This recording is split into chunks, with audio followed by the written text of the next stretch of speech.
I'm Ariana DeGeorge, the principal at Bryden Elementary School and Fairmount Early Childhood Center. I'm here at the construction site of our new Bryden School, where progress continues despite the challenges of winter.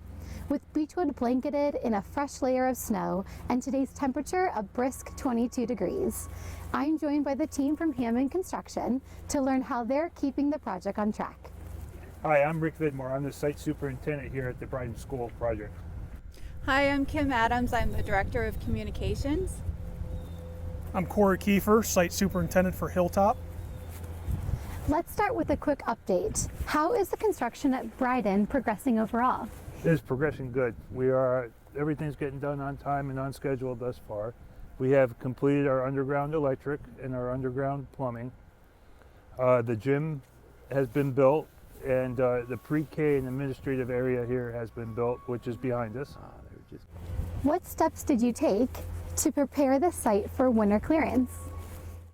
So it does take some preparing before winter. It starts with just access to the parking lot, having a designated area for all the parking, areas for just access, walkways, and planning on material storage and giving us somewhere where when we do need to plow snow, we have areas where we can push the snow that it's not in anybody's way. How do you protect the materials and structures from freezing temperatures?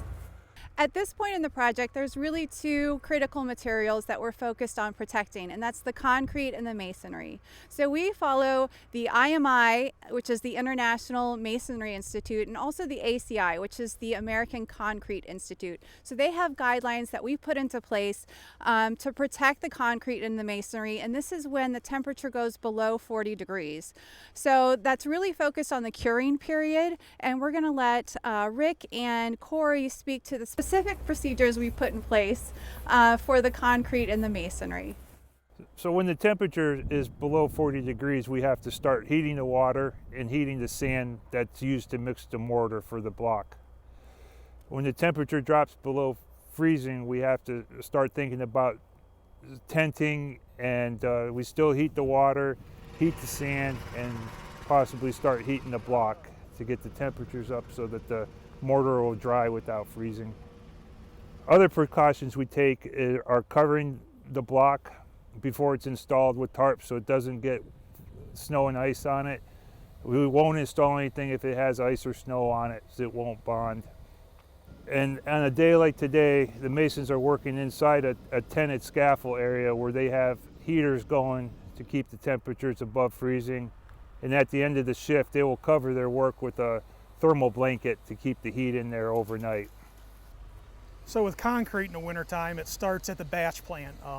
They add hot water to the mixture of the concrete, which helps keeps it up the temperature. Then once it gets here on site and it's placed, we have several different ways we keep it warm. It starts with, we place the concrete, we cover it with a visqueen and then a concrete blanket.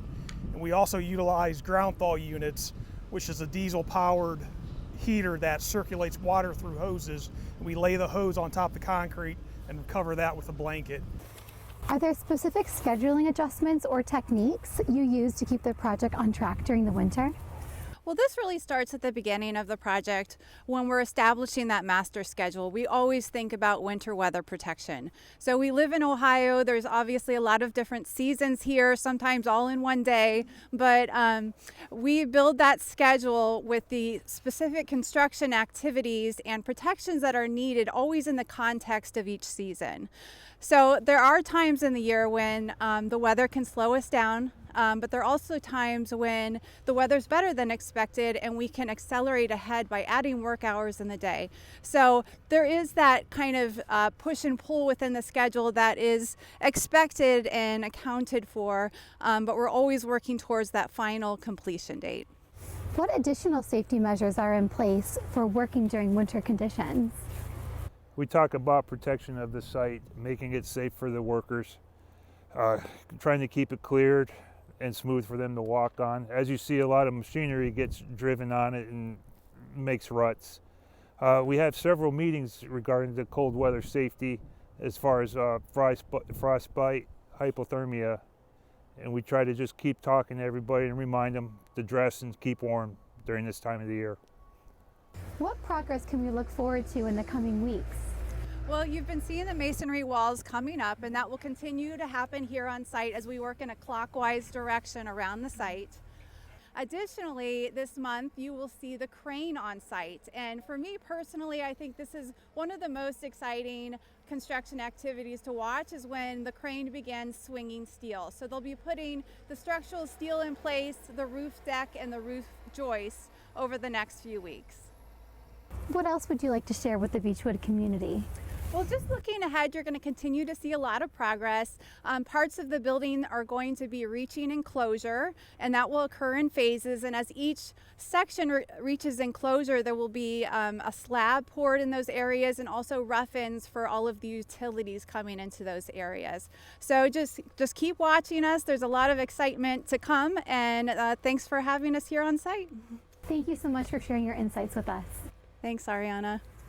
Thank you so much for joining us for this update. For more information about this exciting project, visit the Elementary Facilities Update section of our website at www.beechwoodschools.org.